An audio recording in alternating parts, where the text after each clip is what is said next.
Have you ever felt like the more kind you are, the more people seem to take you for granted? Like no matter how much you give, it's never enough.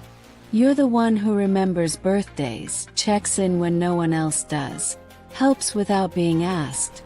And yet, when you need someone, silence. What if I told you the problem isn't with them? It's with you. Wait, before you get defensive, hear me out.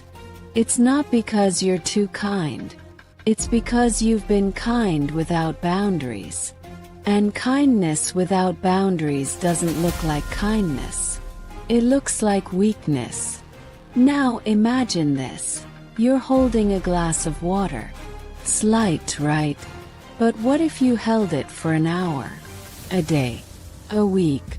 Eventually your arm would ache and you'd feel drained. That's what happens when you carry the weight of pleasing everyone. It's not the kindness itself that's heavy. It's how long you've been holding it without setting it down. Let's talk about Sarah. She's the nice one. Always there for her friends. Picking up extra work at her job, saying yes to every favor. She thinks she's building strong relationships, earning respect. But here's the plot twist, she's not. Her friends expect her help without gratitude. Her boss overloads her because she never says no. And when she finally breaks down from exhaustion, guess what? No one notices. Sarah's story isn't rare. Maybe it's your story.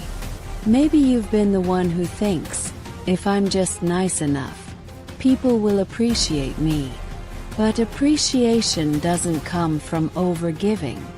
It comes from self-respect. Marcus Aurelius, the great Stoic philosopher, once said, "You have power over your mind, not outside events. Realize this, and you will find strength." The real strength isn't in how much you give to others.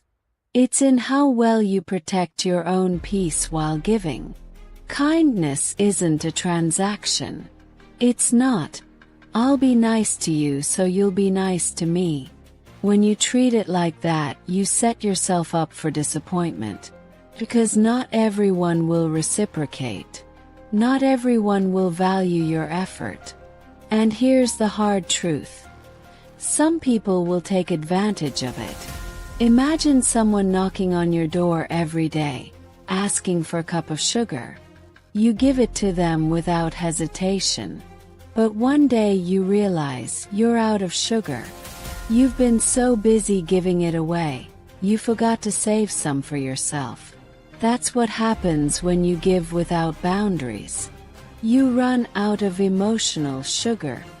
Now you might be thinking, but if I start saying no, people will think I'm selfish. Here's the reality. The only people who get upset when you set boundaries are the ones who benefited from you having none. Take David, for example. He was the yes guy at work. Need someone to cover your shift? Ask David. Need help with your project? David's got it. But when promotion time came around, he was overlooked. Why? Because he was reliable, not remarkable. He blended into the background. His kindness mistaken for obligation.